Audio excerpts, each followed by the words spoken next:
दिल्ली से बड़ी राजनीतिक खबर। बीजेपी के राष्ट्रीय प्रवक्ता संबित पात्रा ने कांग्रेस पार्टी पर सीधा हमला बोला है। उन्होंने कहा कि कांग्रेस की सरकार कभी स्वतंत्र रूप से नहीं चली, बल्कि अमेरिका के दबाव में फैसले लिए जाते थे। आइए देखते हैं पूरी रिपोर्ट। आप देखिए, नटवर सिंह जी का भी मैं निकाल के लेके आया हूं। नटवर सिंह जी ने क्या लिखा था अपनी किताब में।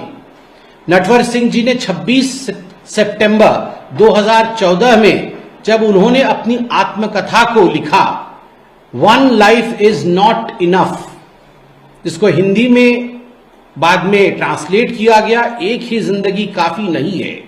उसके विमोचन के समय उन्होंने कहा कि जब मनमोहन सिंह जी प्रधानमंत्री बने 2004 में, मनमोहन सिंह जी ने फोन करके कह दिया था, Manmohan Singh ji had already telephoned and said it to Natwar Singh that you are going to be the foreign minister, आप विदेश मंत्री बनेंगे, यह नटवर सिंह जी ने कह दिया था।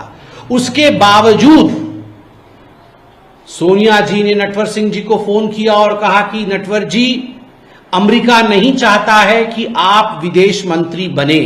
मनमोहन सिंह जी ने भी नटवर जी को कहा कि आप विदेश मंत्री बने, यह अमेरिका नहीं चाहता है। मगर नटवर सिंह जी भी अड़ गए कि मैं और कोई मंत्रालय नहीं लूंगा, मंत्रालय लूंगा तो केवल और केवल विदेश मंत्रालय ही लूंगा। इसलिए केवल 1 वर्ष के लिए उन्हें विदेश मंत्रालय सौंपा गया, 1 वर्ष के लिए ही उन्हें विदेश मंत्री बनाया गया। उसके बाद उन्हें उस पद से हटा दिया गया। आप सोच के देखिए, ये खुद नटवर सिंह जी जो कांग्रेस के कद्दावर नेता थे, उन्होंने अपनी आत्मकथा में लिखा है कि उस समय की सरकार, सोनिया जी की सरकार, अमेरिका से पूछकर यह तय करती थी कि कैबिनेट में मंत्री कौन होगा, who should be the ministers in the Indian cabinet. एक तरफ मोदी जी का नारा है, एक तरफ मोदी जी ने कहा है कि सौगंध मुझे इस मिट्टी की, मैं देश नहीं झुकने दूंगा, सौगंध मुझे इस मिट्टी की, मैं देश नहीं झुकने दूंगा।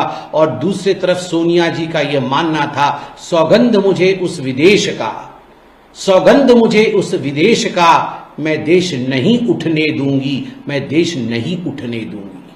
और तभी ये कारण है, इसी कारण से ही आप देखिए, चाहे ऑपरेशन सिंदूर हो, चाहे उससे पहले सर्जिकल स्ट्राइक हो, चाहे एयर स्ट्राइक हो, हर विषय में अड़ंगा डालने की कोशिश कांग्रेस पार्टी ने किया है, गांधी परिवार ने किया है। हर विषय पर सवालिया निशान कांग्रेस पार्टी और सोनिया गांधी जी के कहने पर राहुल गांधी जी ने और प्रियंका वाड्रा जी ने लगाया है। देश की आर्मी को नीचे दिखाने की कोशिश की है। यहां तक कि उत्तर प्रदेश के जो मुखिया हैं कांग्रेस पार्टी के, उन्होंने कल तो यह भी कह दिया कि मैं सीडीएस की बातों पे और एयर चीफ मार्शल की बातों पे भरोसा नहीं करता, वो सत्य नहीं बोलते हैं।